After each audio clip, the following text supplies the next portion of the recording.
I'm Mhm. trying to reconcile how you can be involved in sex work. That's a fair way to characterize it, right? Yeah. Yeah, sex work, and still consider yourself to be more leaning towards virtue or what you call virtue ethics. So Pleasure. anytime you see the left try to maximize what they call individualism, they never seem to want to maximize individualism for anything that we would care about. They're not trying to maximize speech, not trying to maximize gun rights, not trying to maximize your ability to, have rights from police. They're not really doing any of that. They really just want unlimited amounts of individual rights for sin. Things like let's give everybody drugs, let's have promiscuous sex, more pornography, et cetera, et cetera, et cetera. So I think that that's what breaks the bonds of community. I don't think it has anything to do at all with individual freedoms leading towards totalitarian government, but more or less that the demands of the left are that the government give them more and more and more freedom, but only for the perverse. I think that's, I mean, I think that a lot of how the government operates is basically like culturally driven. So I think a lot of these like movements are bottom up rather than top down. And when you look at like the history of how our culture and politics has moved, I think that we see over and over that the left wing is able to control the culture first, and then the politics follow after.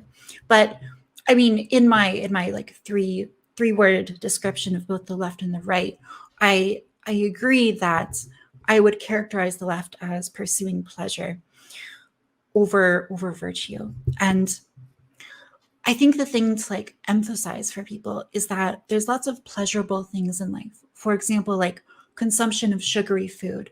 It's pleasurable, feels good, and it leads to a mass obesity epidemic when you allow people to have total freedom to engage in that.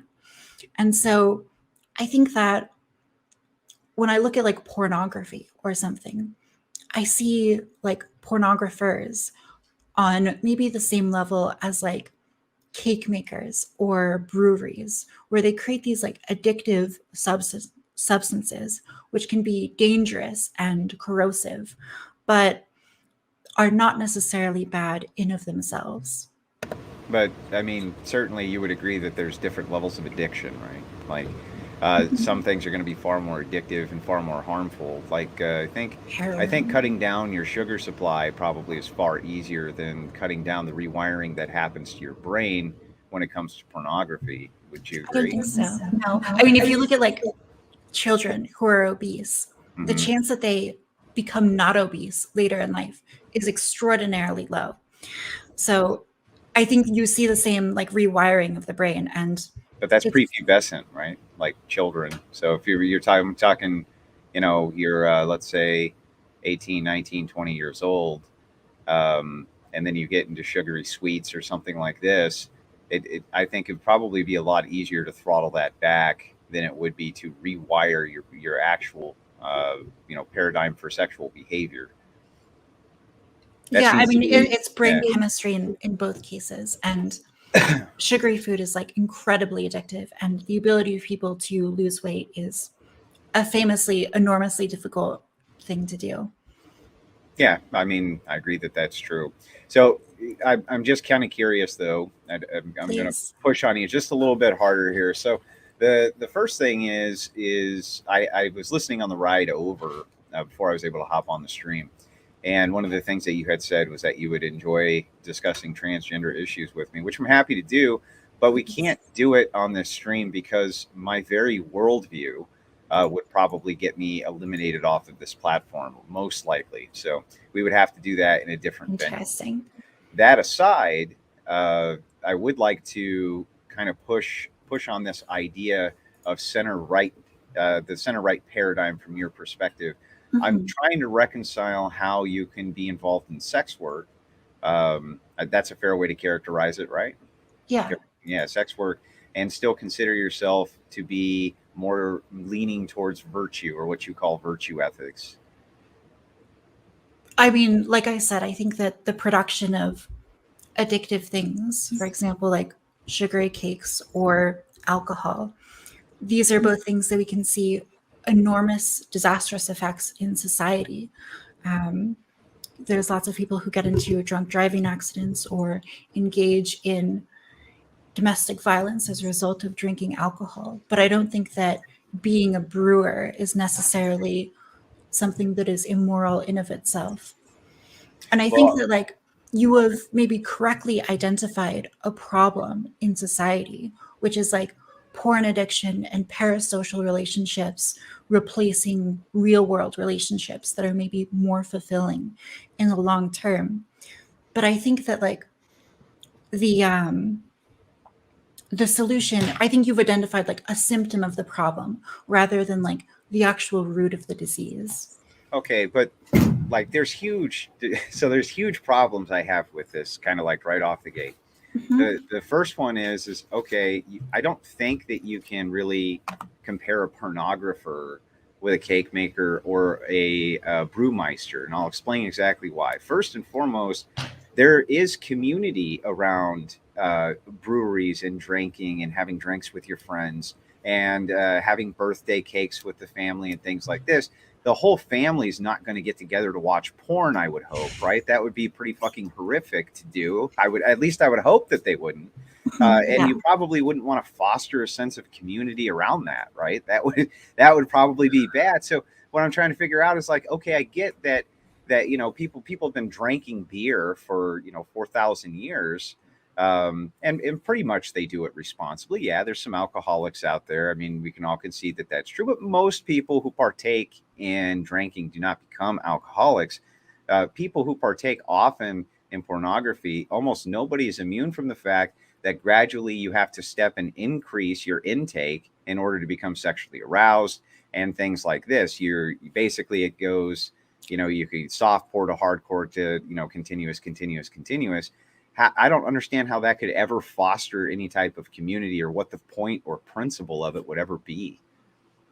Well, I mean, maybe this is like a fundamental sort of tension, but I don't think that anyone who's consuming porn is falling down this slope of like consuming more and more, dangerous or extreme content or in greater degrees necessarily. And most people who consume porn are consuming it responsibly, but there's a non-trivial amount of people who aren't, and that's a genuinely dangerous and corrosive thing. And so I think that it's good to recognize that it's not all sunshine and rainbows and there's like real problems, but I don't think that that's the same as saying that like something is wholly negative or inherently negative.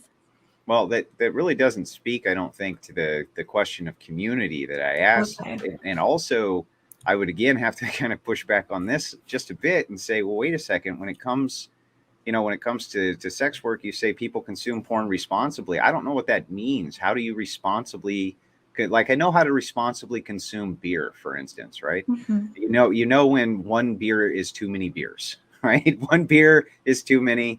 I know how to responsibly consume cake and responsibly consume sugar. How do you responsibly consume pornography? I don't I mean, understand what's the threshold. it would be the same as beer or cake. When you realize that the effects of consuming it is negatively impacting other areas of your life, and that's not just like you consume porn and then like avoid other social engagements. If you're at that level, that you're probably at like quite an extreme level of porn consumption.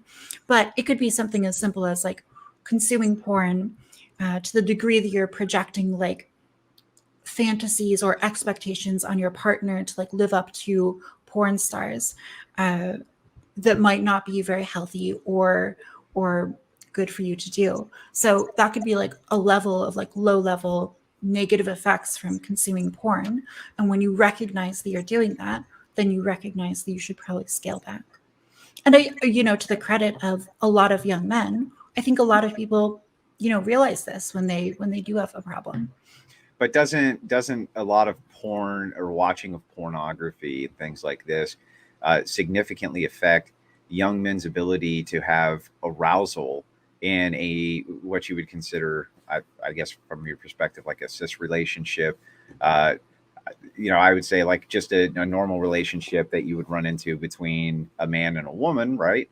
The arousal prospect seems to be problematic from people who are highly addicted to pornography. They want things out of this that aren't realistic to expect, on average, this type of thing. So I think that I do think there's a huge difference when we're talking about, the consumption of sweets. I agree with you in principle that you should not be giving your children tons of sweets and Pop Tarts and shit for breakfast, right? You should give them, decent food, that kind of thing.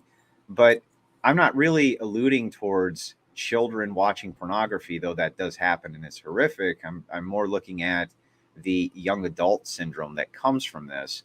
I think most people can categorically go, okay, look, 5 beers in, I'm not going to have the sixth. I don't know where the threshold is for porn consumption exactly. It seems like you've identified like negative effects of porn, though. So Yeah, I but think not that a like, but not a threshold that of where that starts or stops. You know what I mean? Like the stopping point for alcohol poisoning is like, you're like uh, like you're going to die from alcohol poisoning. But mhm. what's the threshold for pornography? Like autoerotic asphyxiate? Like I don't know what the threshold is. You know what I mean? Like where does it end?